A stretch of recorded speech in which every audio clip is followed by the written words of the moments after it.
Hey everyone, this will be the last film that I will be covering on the Brooklyn Horror Film Festival. Thank you to Shudder and the Brooklyn Horror Film Festival for allowing me press access to cover all these films on their festival. This film that I will be covering is a drama horror film called Flowing, and let's dive into the review and let you guys know if this is worth a watch.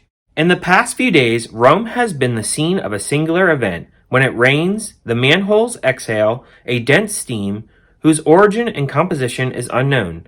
No one can imagine that whoever breathes in the mysterious substance will have to deal with what she represses, their darkest instincts, their anger, not even the moral family. The film was directed by Paolo Strapoli, and for the sake that these names are kind of tough, I will just go ahead and put them in the description if you want to know who was in this film. So Flowing really has this consensus on this family. So you have this father, son, and daughter. And the daughter, she actually is in a wheelchair. They lost their mom due to an actual accident. And the son and the father, they are not really talking that much.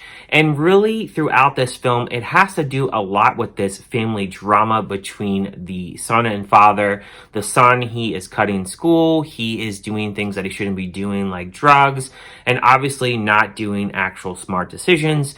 So the actual son does not really talk to the father. And you can see that there's a lot of tension between the family. But then there is this mysterious kind of fog, mist, different things that actually go into people's noses, and when they inhale this actual stuff and they breathe it in, it causes them to have a lot of hallucinations and a lot of different things that really represses in different dreams. I would say that this film, it has really good camera work. I really like the cinematography in this film, and I really like the color palette in this film. This film, it's kind of a mix of horror with really dark drama, and it really shows within the color palette. It has these darker blues in it, and it has some darker colors that really would represent horror. And I really did like seeing the family dynamic actually clash with actually the whole horror aspect, because it kind of reminds me of something that maybe like a Stephen King film would have with the whole fog and such. Dark drama with this family. It kind of was a mix of something else that really made this film feel a little bit unsettling at times. It didn't really feel overly scary, but I think it's one of those films where it's really dark and really a lot of family dynamic and a lot of tragedy like this. It really is a horrific situation, so I can see why this film would actually qualify as a horror film. As this film really goes on, you really see the son really having difficulty, really struggling with his father, because for one, his father is having an affair with an older woman, and this older woman actually reminds him of his mother. So every time he sees this woman, he has a lot of hatred towards this woman. And then the fact that his sister is in a wheelchair, she's still dealing with a lot of ramifications from this actual car accident. So you can imagine, as a younger teenage boy, you really have a lot of anger built up, and you can really see the tension. If I really had to say negatives about this film, I would say that a little bit of this actual fog and gas that they're actually using to really actually create these hallucinations.